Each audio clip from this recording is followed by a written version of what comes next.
Says we're live. Yay! I'm gonna pull up a YouTube window real quick so I can make sure we're live. Make sure everything's working. Yeah, because just cause. I mean, it says we're live on the TV. That's true. So welcome to another live episode of BFF. Yep. We're not nervous at all, or making mistakes, or late. 15 minutes late to our own show. Or having to put out cat fights, or making silly pirate jokes like the one from that show that now it left my brain. Good. Do what you want because a pirate is free. You are a pirate. I've been dealing with this all week, guys. Yar, diddly dee. Being a pirate is all right with me. You know we're going to get strike because of this, because you're singing a copyright song. Copyright song? Yeah, it's copyright. Copyright. Mm-hmm. That's not a word. You're not a word. All right, so let's get to the important parts. For those of you joining us for the very first time. Who is joining us? Oh, we got a lot of people. Jack's here. Morgan's here. Kim's here. Welcome, Kim. Kim. Are you okay? Do you want me to start singing the song again? No, that'll make it worse. Welcome, Kim. And we got Kimber, of course. And I see Joel. Welcome, Joel. I'm sure you've seen our show before somewhere, or know of us, or Tough, or whatever. And if you don't, and this is your first time meeting us, we're sorry she had to sing the pirate song. I was in choir in the 5th grade, okay? Uh-huh. I was. I mean, I wasn't in the good choir. All right, so I'm sure more people will trickle in as time goes on. But for those of you who don't know who we are, I'm Joe. And I'm Ashley. You can see our Twitter handles at the little lower third. What isn't shown is also our combined, our communal Twitter handle that we have, which is geek to my nerd. Underscores between each word. Mm-hmm. We need to put that on there at some point. I will edit it later. Yes. Okay. I got you. I got you. And this is because Fan Friction, and this is a show where we basically review movies we've never seen before, and we're watching because of Fan Friction. And if you don't know what Fan Friction is, how you found this video, I don't know, but Fan Friction is a movie debate show. We also debate TV shows, and it's just a little fun show where we discuss movies, and there's points to be had. It's based off of Screen Junkies movie and TV fights, and we're all fans of that. So it's like our little homage to all of those wonderful things. Mm-hmm. Also, hi Langley and TJ. We see you're in the chat as well. We started doing these shows live because the editing was a nightmare. Yeah, because, school is more, it's not necessarily... We don't get paid to do this? Yeah, this is for free, and school is my job. Yeah, so, the kids are important and grading their stuff. Mm-hmm. Important, But that's not the point. Ultimately, that's not the point. The point is... We watch these movies that we've never seen before because Fan Friction, because we started doing that a while back, and that's where we got the idea for the show. Mm-hmm. And this episode is unique because it's the first time something's happened. And what was that? Yeah, this was the very first time where we got all of the choices, where we had seen everything but this one movie, The Pirates. At first, I thought Jack was talking about Pirates of the Caribbean. And then he's like, no, that it's a different movie. It's called It's Pirates or The Pirates. And the one that Kim had told him about was the subtitle was An Adventure with Scientists. But then like the picture I found said Band of Misfits. And through research, I found that it's titled An Adventure with Scientists as the original novel or little children's book and in the United Kingdom. But here and in the Australian market, they renamed it to Band of Misfits because they just like renaming things sometimes. Science isn't cool.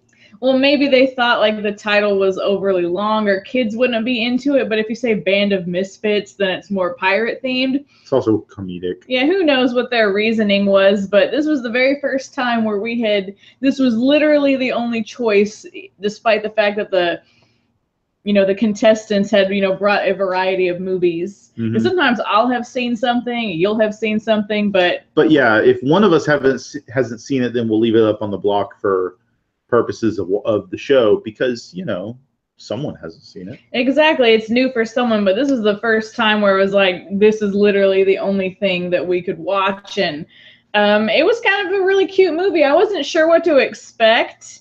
And then we kind of put a little guessing game out there like we've been doing, and nobody guessed it.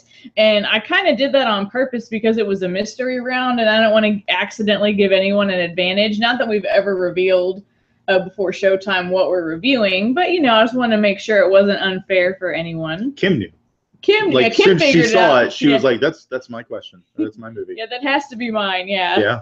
But she was good. She didn't spoil it on Twitter. You know, she didn't want to give her opponents an advantage. Yep. And we'll get to that part of the show later. But for now, we're going to, before we get back into the movie, let's check what they're saying in the chat. We'll get a bunch of people just checking in and saying hi.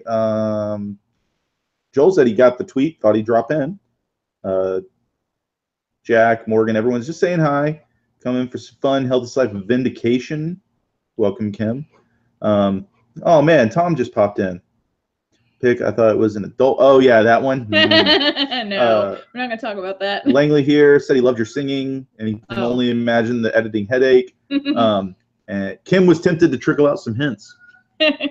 I don't know if that would have helped anyone, because I had thought about saying like, okay, stop motion animation, but I figured that would be like a limited pool, and you know, I didn't want to give anybody again an unfair advantage. Unfair, yeah, unfair. And yeah, Langley, there is an adult Pirates movie if you want to find it. There is a review you can find from the Cinema Snob. Oh yes. That is great. Comedic. Yes. So we're gonna get to the meat and potatoes, so to speak, or the ham day, as it were. Yes. So these pirates of our episode. We start off meeting the Queen Victoria, who hates pirates, and so we know that, you know, our main characters are going to have some issues with her. And then we meet our pirates, and they are not like the typical pirates, which I'm not surprised because it's a kids movie, and I wasn't, again, sure what to expect. But they have this huge argument at the beginning about, like, what is it to be a pirate? Is it the looting? Is it this? And their captain, pirate captain, yeah, that's what they keep calling him. His name is just the captain, the pirate captain. And he's like, the best thing about being a pirate is ham night. And so we can see in this lovely picture that they're all excited about that delicious looking claymation ham. Like, it makes me hungry. It doesn't help that we haven't had dinner yet. Yes. And then, yeah, it's ham night, and there's like a big production of them slicing the ham. And yeah, you can tell that these pirates, particularly the captain, are way out of their wheelhouse. Like, they thought it was cool. Wheelhouse. They thought it was cool to be a pirate, but the actual piracy, they're not great at. Yeah, no lie. And so we learn very quickly that there's a competition where you can be like the best pirate captain, and you know, he's all excited to enter it, and like he's like, let's look at the crew real quick because they're fun to talk about. So yeah, they're all excited about the ham. We can see that. So from the left we have the albino pirate. I don't know what the old pirate's name is. Yeah. Then we have the pirate with gout. Yes. Then we have the pirate who likes sunsets and kittens, who is voiced by Al Roker. I don't know who that pirate is. This one is my favorite, and I had to rewind it because I couldn't tell at first, but she's clearly a young lady disguised as a pirate. As a male pirate. And they keep making jokes about this. Yep. Throughout the movie, and she keeps her disguise, but. And then there's the second mate, who is the one on the far right, who is voiced by Martin Freeman. Our pirate captain is voiced by Hugh Grant. So yeah. And then this special little, I guess it's a lady. I don't remember the gender of the bird. Yeah, this is their parrot, Polly. And, of course, they don't realize that this is a dodo bird. It's oddly curvaceous pirate. Thank you, Kim. That's the pirate that's your favorite. Yes.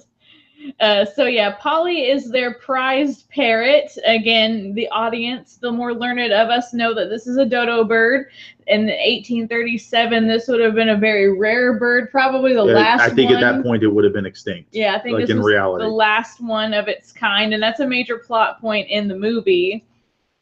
And so the pirate captain is so excited to sign up for Pirate of the Year, and like it's all these things about you got to have a beard and you got to have a big booty, meaning a big treasure pile haul. of treasure. Yeah, you know, the pirate parlance of booty. And again, you can kind of see he's got the beard going. Yeah. Not so much anything else. Yeah. No. Because there's way better pirates in the running for this prize. So yeah, we have this guy whose name escapes me right now. I'm sure Kim probably knows all of their names because she really likes this movie. And then I think this one is Liz. Liz, the There's something about like Cutlass Liz. It's Cutlass Liz. Yeah, played by Selma Hayek. Yep. And then this one's my favorite, Bellamy. Voiced by Jeremy Piven. Scummy Jeremy Piven. Yes, and so these pirates are all way more capable and evil, you know, for a kid's movie than the pirate captain.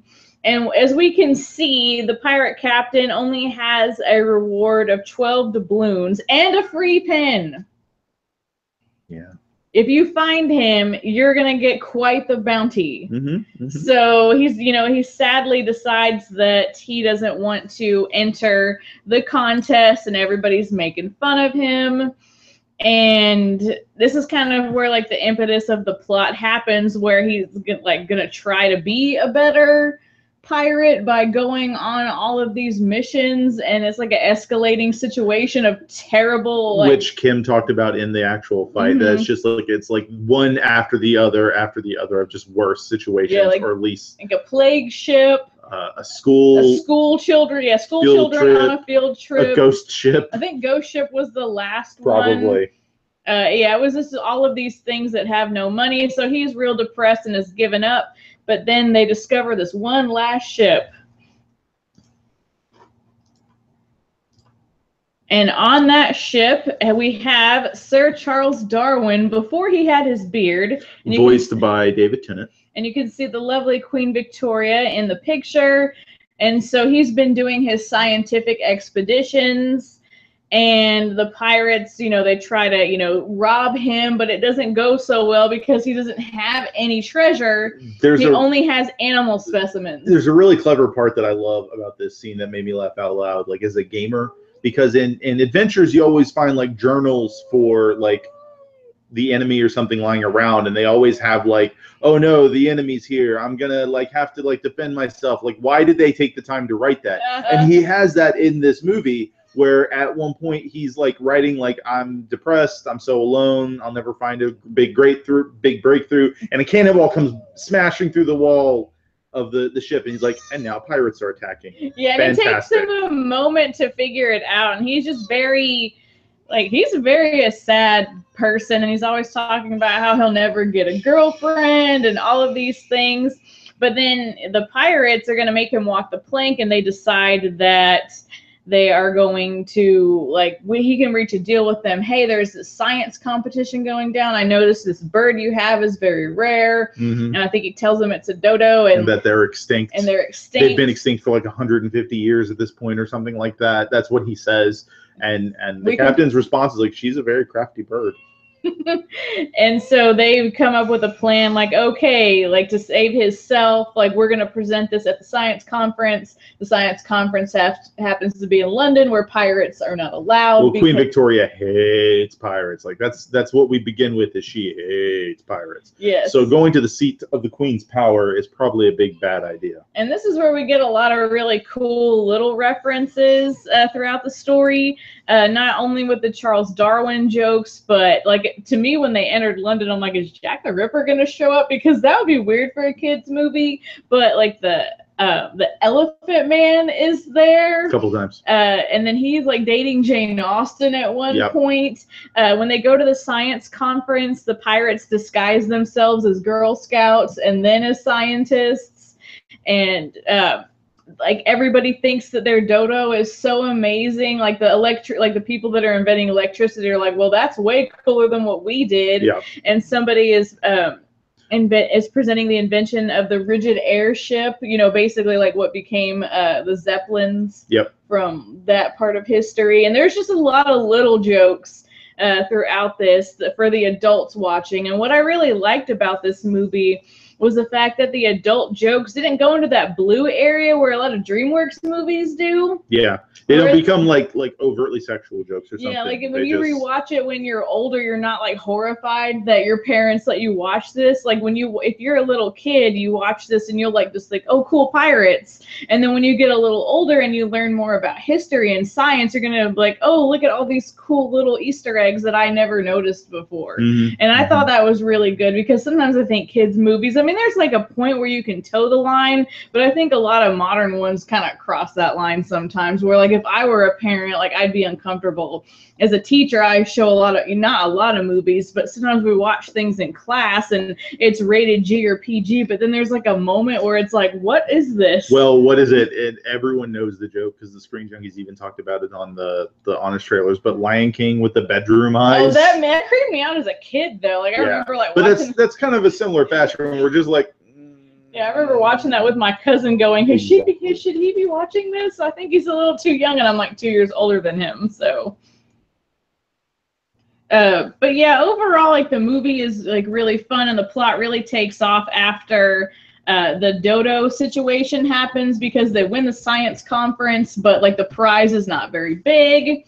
And there's like this whole, like Queen Victoria has this obsession with the dodo bird, and Tib wants to be in the video so bad. And so the pirate captain, like he gives her up thinking like, oh, she'll be happy in like this sanctuary where she can be beloved. But then we learn that they're going to be a feast for all of these, like it's like the rare animal thing. And so there's like some issues with the pirate captain and his crew parting ways. And eventually he learns the sinister plot and he has to basically go on the rescue mission for the dodo. And then one of the characters that really helped with this is Charles Darwin has this monkey butler. The man pansy, as Kim calls him. And I believe he's called that in the film as well. But yes. Yes, and he has these little cards to talk to people, and he's just so adorable. He kind of reminded me of that monkey from Futurama that had Gunter. Gunter with his magic hat. With his magic hat. Yes. And then this is the captain selling his bird. Yes, and there's like I got this from a Easter egg website for the movie, and apparently that's Grommet down where the arrow is pointing. So nice. Yeah, there's a lot of little Easter eggs in this movie, a lot of historical references and other just little cute jokes. And I really enjoyed the action sequence on Queen Victoria's boat. There's like a little joke about like what they were eating, and somebody brought elephant nuggets, and they were just like these little nuggets that look like elephants, and like, oh, that's so sad. Like when you see in the Japanese restaurant where they have the little baby octopus, it's like, oh no.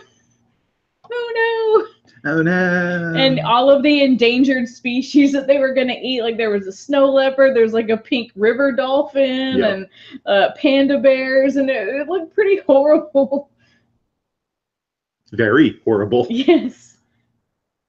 Oh, and then here is the Elephant Man. As we mentioned earlier. I think somebody's like throwing something at him. But later on, he does get the girl he's dating, Jane Austen. But there's just so many like references to the Victorian era in this movie. And it's just a delightful little story. And I think it has a really good payoff and like good lessons about like being, like true to yourself, but not like so heavy-handed. Because you can see, like, when he's giving up when he's, like, winning the Pirate King award at first, like, he's realizing that he made a mistake.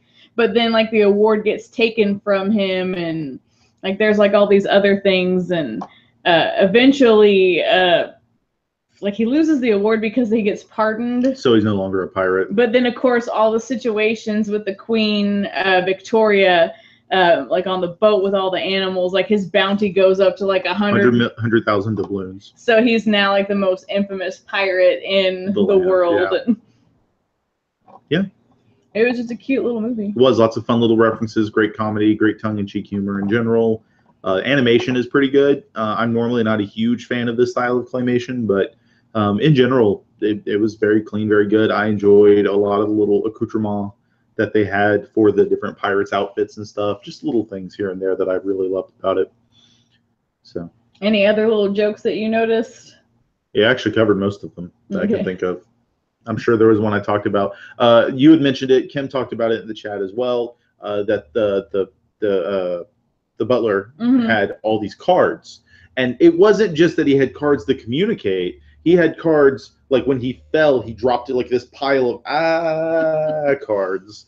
And then there was another one when they got to London that they showed they were masters of disguise, so they became Girl Scouts, and then they became scientists. And then that was like all burned away with like chemicals burned away. The first costume that was like, the scientist costume. No, they're Girl Scouts. Oh, and then he drops another vial accidentally that burns away his Girl Scout costume and turns him into a pirate. Yeah, and it was pretty great.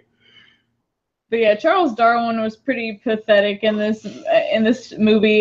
He wanted to get the dodo so he could marry Queen Victoria, or she'd notice him and they'd date. Notice me, senpai. No. Stop that. No. So. But overall, I mean, I had no expectations for this movie because literally the first time I heard about it was when Jack told us what the choice was. I remember hearing about it, but yeah. I mean, I don't even remember this coming out at all, but like I was pleasantly surprised at like how enjoyable it was. And like knowing the studio's reputation, I'm not so surprised, but sometimes, you know, studios can have like a miss every now and then. Well, it's like I never hear about this movie talked about. I hear about Wallace and Gromit all the time, exactly. But I never really hear about this. Now, I remember hearing about it before it came out. There was a big buzz surrounding it, mostly because David Tennant was going to be in it as a side character. I didn't know he was going to play Charles Darwin. Well, that was a nice pull. Which, by the way, we'll talk about that more in the fan fiction. Yes, but overall, what would you rank the movie out of 10? I'd give it a 9. It's a solid movie. There's really nothing wrong with it. It's just, to me, there's kids movies I'll go back and watch because I love them, but I don't, as much as I enjoy this movie, I'm not going to be sitting here one night going like, I want to watch the Pirates movie. Yeah, I feel very similarly, and I also rank it 9 out of 10. Like, I thought it was a really solid story. It was enjoyable. I think that kids of all ages would like it. But it's not one personally that I would go back and like want to watch immediately, like something like Zootopia or like Monsters Inc. and those kind of movies that I really enjoy a lot. Right. But yeah, it was a really good, solid movie, and I'm sad that it didn't do as well at the box office because like it is a good little story. There's nothing that's really bad in it. It's not like those kids movies where it's like treating kids as if they're dumb. Like this is a very smart movie, I think. Yep. And I like it when people always like take kids like levels of cognition for granted. Like this think kids are dumb, and kids aren't dumb. Like you have to give kids more credit than like what the lowest common denominator kids movies do. So I think this one really hit the mark there with it being a smart movie that's gonna, if kids go back when they're feeling nostalgic for this time period, which will happen eventually, they're gonna get a lot more out of this movie versus some of the other ones that have come out that are forgotten. Sure. Excuse me. Tired. This was a long day. All right, let's check in with the chat before we move on to the fan fiction portion. There's a lot of chat here. A lot of stuff going on. Talk about different animated movies, CGI animated movies and stuff. Leica and such, Coraline. Yeah, well, I noticed once I mentioned that this was not a 2D animated movie, somebody had guessed some claymation movies, and like Brian over at the DVD bunker is like, oh gosh, I hope it's Coraline. I was like, oh, it's not. That could be on fan. We haven't seen Coraline. So if you want us to review that movie, the quickest way for you to get something reviewed on the show is to A, be on fan fiction, and B, pick something that you know we haven't seen. Talk to Frankenweenie and Paranorman. Kimber liked Paranorman much better than Frankenweenie. They came around the same time. Kim brought up the tons of wordplay in the background. They cycle back through and shows some of the credits in case you missed it style. I did like the credits because the credits had like the picture scaling up the wall, like how they had the pictures of the adventures on the wall of the ship. I just thought that was kind of a cool little thing. Billy's joined us. Billy hasn't seen the movie either. It's good. It's worth watching. Yeah, I think it's definitely worth watching.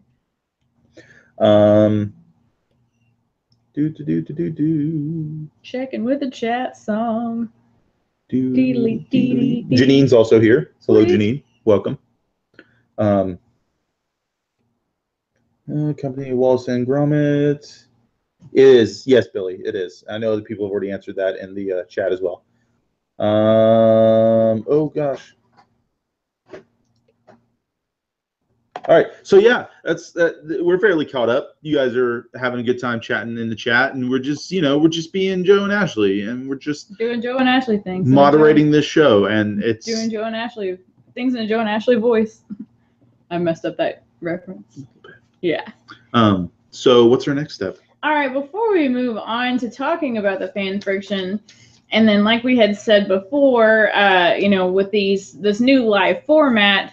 We always play like a little guessing game, like what are Joe and Ashley going to review next? So I figured we could go to Twitter and talk about some of the interesting choices people made, and then we're going to do our giveaway. We had a lot of responses to this particular question. And then our clue was it's animated. It's not from the House of Mouse. It's full of adventure because, the subtitle of the movie, An Adventure with Scientists. And then if you always look closely, and this is a little hint for you viewers watching right now, I try to make the fonts match something that is related to the theme of the movie. So if you looked at the font on Twitter, you can see that it's very like old school, like old English font. And in the program I use to make these, it actually has a pirate name. So there are like little subtle clues. And if you look in the background on Twitter, there's also like, it looks like it's a wooden thing, so like a ship. So there's clues if you look for them. But yeah, we had tons of responses to this. I was just loving every minute of it. A couple of people, Eric and Cal, had guessed Who Framed Roger Rabbit, which I have seen so many times. It's one of my favorite animated movies, animated / live action. I will watch that any day. Yep. I love that one. That's one that was on repeatedly in my house when I was a kid. What about you? Roger Rabbit, it's still on repeatedly. I think Who Framed Roger Rabbit was a pivotal point in many people's lives. I mean, slow-mo. Yeah. Crud, what's his name? Actor who played Valiant. The one that was in Super Mario, Bob Hoskins? Bob Hoskins as Eddie Valiant. Fantastic. I love the end of that movie when he's like gone totally crazy and doing the dance to make the weasels laugh. That's just like a classic moment. A lot of people said Shrek, which I've seen part of Shrek, but I think I fell asleep. I think I've seen Shrek in Spanish more than I've actually seen Shrek 2 Shrek. in Spanish. So does that count as having seen it if it's in Spanish? Only if you fully understand. It was subtitled, so because it was in Spanish class. But yeah, I've seen Shrek 2 in Spanish. And then there was a question about whether stop motion counts as animation. So it is a type of animation, just not traditional cel shaded or 3D. Kimber had suggested the Ralph Bakshi Lord of the Rings, which I've seen that, but it's been so long, it's like I haven't seen it. Tony, stop. That's a wire, buddy. Tony wants out. And then I think Janine had suggested The Hobbit, because there's that old, I think it's the same company. Of the 9 fingers and the ring of doom. Again, it's been so long, I haven't seen that. There were suggestions of Kung Fu Panda, which I have never seen. I played the Kung Fu Panda when WoW released their Cataclysm expansion, and they added the Pandarin race. Yeah, because they're pandering to the WoW fans. Amy Awesome had suggested an American Tale, which I've never seen an American Tale. Oh, dude, I grew up on that. Because there'll be no more cats in America.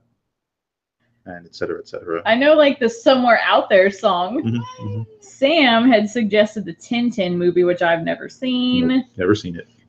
Cal also suggested Land Before Time, and I'm like, I've seen that so many times, but I'm afraid to watch that movie. It's a little too. Yeah, there's one scene where I'm afraid that if I see it, even if I know it's coming, I will lose it. There's other things too that are really depressing about it, and I see Jeff mentioned a movie in the Twitter thing, or showed a movie that is related to Land of Time for depressing reasons. Oh yeah, All Dogs Go to Heaven. Yeah, that has a really bad backstory with the actress that played the little girl. That also played Ducky in the first Land Before Time movie. Billy had suggested Anastasia. I saw that at school. And Fern Gully, I had a VHS of that. I remember Fern Gully. I wouldn't be making the jokes that Avatar is just Fern Gully with blue aliens if I hadn't seen Fern Gully. Fern Gully has had such a strong environmental message. But yeah, we really appreciate everyone's suggestions, even if we didn't read it. They have been noted. So what I have pulled up, and let's see if we can screen share this real quick on the other thing. Yes, Don Bluth is very depressing. Beautiful work. Fantastic stories. Always makes you cry. All right, let me see if I can share my entire screen.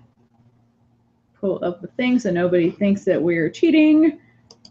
You can see that. All right, so I have a random number generator. So I counted 22 responses. 5 is just what's up there now. Yeah. For the test roll. We're going to do a roll live. We're doing it live. We're doing it live. And so everybody's been numbered on here in my horrible handwriting. So whoever's number comes up will be the winner. All right, number 3 is Austin Singleton. So he will get the choice of either a BFF sticker or Janine's Nubia sticker design, which you can PM us that and whatever. Yeah, we'll get in contact with you, Austin, because I'm not sure. I don't remember seeing him in the chat. I don't know if he's watching right now, but yes, we'll be in contact, Austin. Yes, and then if you guys don't know, Janine is the graphic designer for the Tough channel. She does all of our wonderful logos, like the little BFF logo that you see in the corner of the screen is her creation. Yep. She does everything for us, and she has she's in a competition right now through over at TeePublic. At TeePublic, where she created this wonderful design, Nubia, and it's #1 in sales. So it's going on to the next round, which is voting for it. So if you follow her account, and hopefully we have that linked in our description. If not, we'll tweet about it. Yeah, we'll tweet about it. You have to have an account to do the voting, but I think you can vote up to like 3 times or something. Per day. But we're really trying to help Janine win this contest because she's such a wonderful person, and we just love her so much, and we want to help her as much as we can because I've seen all the designs in the competition, and hers is just so beautiful. And I think it truly is the best one out of all of them. And there's like some other ones that's like, oh man, I love that franchise, but like Janine's really encompasses everything that Art Deco should be. So I really want to, try to help her get that win. Feels like it belongs on a wall in Rapture. Yes, and so we'll tweet about all that stuff later. But let's move on to fan fiction stuff, which was today. You can watch it. It's on YouTube on this same channel. Yeah, after you're done watching this show. Or simultaneously, man. I don't want to judge your YouTube watching habits. Hi, Atticus. Oh, Atticus. This is Atticus. He's a little man. There was talk. Charlie chose To Kill a Mockingbird for part of the episode. And his namesake, he is nothing like his namesake. He's yeah. The lack of social awareness in these cats. Yes. All right. So on today's fan fiction, as Atticus is like attached to me. Now he's attached to something. He's still attached to you. Yep. Fun times. Fun times with kidders. Come here, cat. All right. So the question that all of the people had to fight was, what is the best movie with a character named Kim, Charlie, any spelling, or Randall? And the Randall part's not showing up on the screen, so I'll remember to fix that for next time. But so they could have chosen their own name or one of the names from the contestants. Randall went with Monsters, Inc. Charlie went with Charlie from the Willy Wonka and the Chocolate Factory version of that story. And, of course, Kim with the Pirates. And then Charles Darwin is the character from that. And so there was some, not necessarily a misconception, but questions about, like, okay, like, do they have to be a main character? And so that was a lot of what the fight consisted of for a good bit, about like how much importance does the character have, like whether it's the villain of the piece or the protagonist and all that jazz, which it's fine. I mean, yeah, because Charlie Bucket, it is Bucket, right? From it's not Bouquet. Not Bouquet, okay. He's the main character. He's the protagonist of the Willy Wonka movie, but Randall is the villain of Monsters, Inc. And then you can kind of see Charles Darwin as an antagonist, but then he becomes an ally. But they're not the main characters, so there was an argument about that, and Jack clarified that, you know, at the end of the day, this is a best movie question. That features a character named this of some sort. You know, you have to argue from the movie standpoint, not the fact that, like, well, your character's a villain, that shouldn't matter as much, versus some of the other stuff. So I know some of the notes that you took were very interesting. Yeah, besides the confusion on the question, Kim, because this was a blind fight, so nobody knew what each other's choices were, and nobody had seen this movie, so only Kim knew what it was. But Kim had made the comment that she started realizing when she saw all the guesses for the episode that no one had seen this movie, and it kind of freaked her out a little bit. But she came out guns blazing. Yeah, she did wonderful in this whole episode. It was awesome. And the whole episode's great. Yes, it's a fantastic episode. So she had to do a lot of explaining of her movie, and actually convinced everybody that, like, we should watch this. Yes. Everybody was like, we're going to go watch this. So it doesn't matter who got the point because we all won. I'm pretty sure...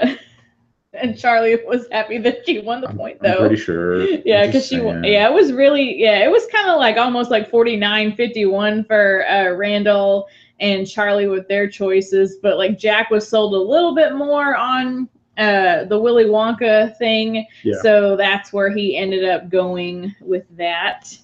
Whatever. We're just going to question Jack's ability to judge all the time anyway. We do it already. Oh, Jack's in the chat. Hi, Jack. And then suddenly our broadcast just stops somehow because he also has control of the channel. Way to go, Joe. I'm there with you, Kim. I understand the feeling of fighting for something you care about and it not mattering to the judge. Cough, Jack, cough, and such. I love that. I spent a lot of the fight trying to find what happened to all the Willy Wonka children, because that was brought up a like lot. how much these kids died and all that jazz. So I had to confirm that they didn't die in the book, and I kept finding conflicting information. So finally I found a source where it talked about, like, what happened to each of them. Some of those kids should have died. Like, Augustus Gloop shouldn't have even made it to the incinerator that he was claimed to have been going to. Well, the pressure from that tube should have killed him. Oh, I just love that when they talk about in the Honest trailer for Willy Wonka how, like, the chocolate's made of sewage or whatever. Yeah.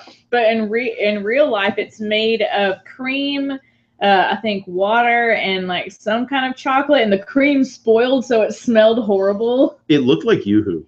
It did. In the movie, the Willy Wonka movie, the river, I always thought, like, oh man, it's a river of Yoo-hoo, which is like the most disgusting chocolate drink, but there's some nostalgic magic about Yoo-hoo. Shelf-stable chocolate beverage. So one of the things that we like to do around here is pick our own answers for the questions, and I know you had one for each name. Kim lives in Florida, and for those of you that don't know, Florida just got smacked around by Irma. So we wanted to be prepared just in case. Mm-hmm. Kim couldn't fight, because that's what happened to us when Harvey hit. Mm-hmm. I was not ready to handle a fight for Harvey, but Harvey also hit, like, Saturday and fan friction was Sunday. Yeah. So I can, totally. I don't remember all of mine off the top of my head, so if you'll give me like 2 seconds while you explain maybe yours. All right. So if I had to pick someone named Kim from a movie, I would probably go with Kimberly from the original Power Rangers, just because like I really liked that movie as a kid, and that's like the first Kimberly that came to my mind. From Charlie, I would have gone with Charlie Chaplin from the Chaplin movie starring Robert Downey Jr. And that way you're kind of getting to talk about Charlie Chaplin, but also it's Robert the Downey character Jr. and the performance. And even though I haven't seen that movie, I would like watch it just to, to win that question, hopefully. And then Randall, the only other Randall I know is from Clerks. And I think that's what your answer was. Yes, I found my answers. My primary answer, because I always give it in main, secondary, and third just in case. Clerks was my primary answer with Randall. I chose Mighty Morphin Power Rangers 2017 for your Kimberly. For Kimberly. And I chose Charlie and the Chocolate Factory also from Charlie, because it's like I honestly. Did you choose the Willy Wonka version? I meant the Willy Wonka one. But you accidentally wrote the wrong thing. That would have been horrible. I get the names backwards all the time. You have to argue the Johnny Depp one. I'm more proud of my video game round picks and my novel round picks. Do you want to share them with the class? I would like to. If you guys don't mind, I'm going to share. For the book round picks, for the round of movies based on novels or books or short stories or whatever, I chose Hellraiser. Based off the book The Hellbound Heart by Clive Barker. That would have been very interesting compared with To Kill a Mockingbird. Run the gamut. Every genre.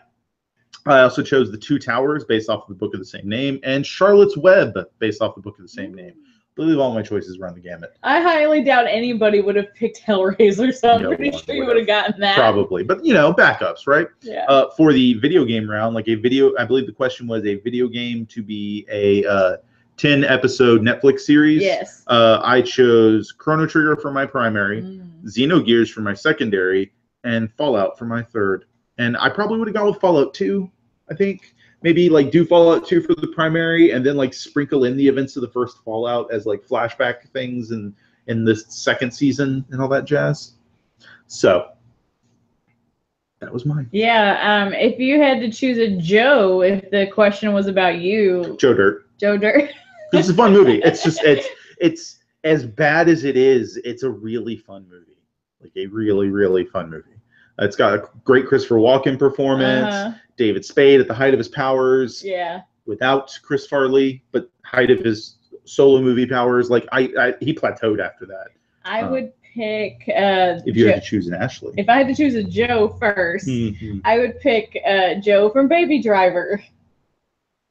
His dad figure. That's a much better choice. That is a much better choice. Yeah, because it's so sweet and he seems like such a nice guy. And he's actually a deaf actor. I thought that was really cool that they casted appropriately. What are they saying in the chat? Austin's having trouble with the video not loading. Oh no. I'm sorry, Austin.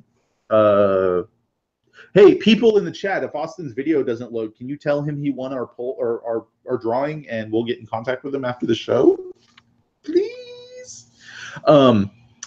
If you had to choose an Ashley? If I had to choose an Ashley, I said this on the show, I would choose Ashley J. Williams specifically from Army of Darkness, because that's the movie where he has the most personality. Yep. Versus Evil Dead and Evil Dead 2. Yes. He's actually a person, not a icon. Yeah. Who would you choose if you had to choose Ashley? I honestly don't know. outside of Ash. Yeah, can't think of any movie Ashleys right now. I can think of actresses named Ashley, like Ashley Judd and Ashley Tisdale. Yeah. But I can't think of any Ashley characters off the top of my head. Gone with the Wind. Ashley, what's her face? You never seen Gone with the Wind? Okay, so moving on to the next portion of our episode. Which would be the closing, because we've already read Twitter. Yeah. So we really enjoyed this movie. We really enjoyed this fan fiction. It was really good. It was great to return to the checker chair. The checker chair. The checker couch. Yes, because we've been gone for 2 weeks. For various reasons. Yeah, because you were supposed to fight, but then you didn't. And then had a wedding the following weekend, so we couldn't participate in that one. But it was really fun. Yeah. It was exciting.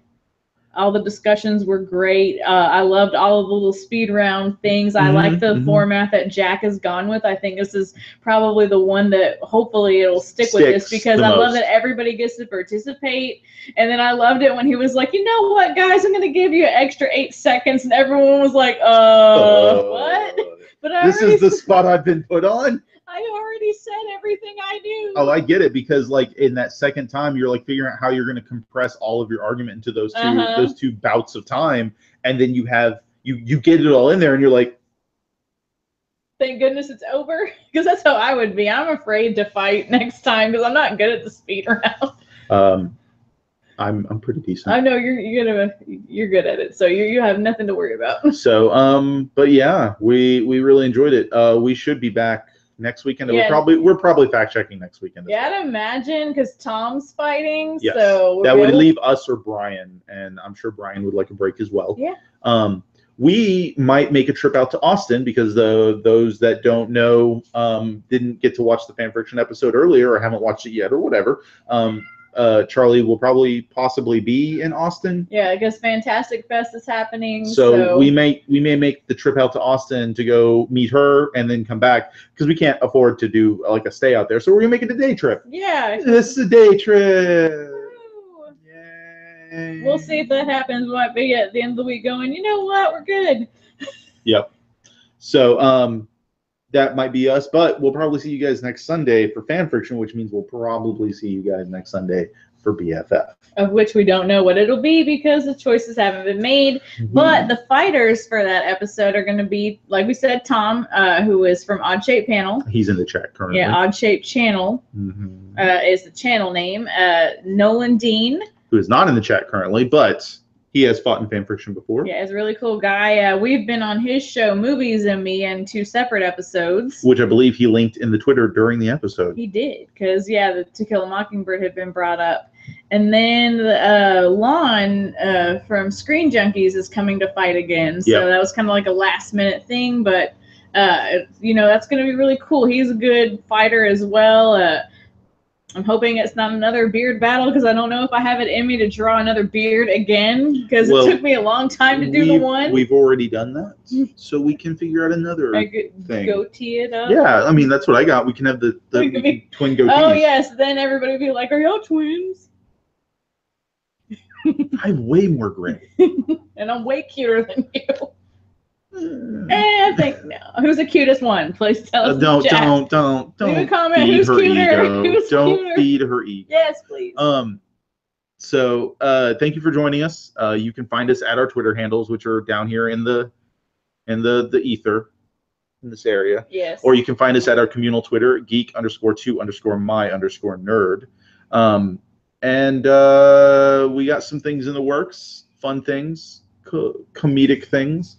Hopefully things that we all love. I'm sure everybody totally got what you're talking about. I didn't actually. I don't know. You don't even know what you're referencing. No, I was just making a thing. It sounds like you're trying to drop. Anyway, so we're talking and we're like rambling. So we should probably end the episode. Thank you for joining us. And we'll see you guys next week.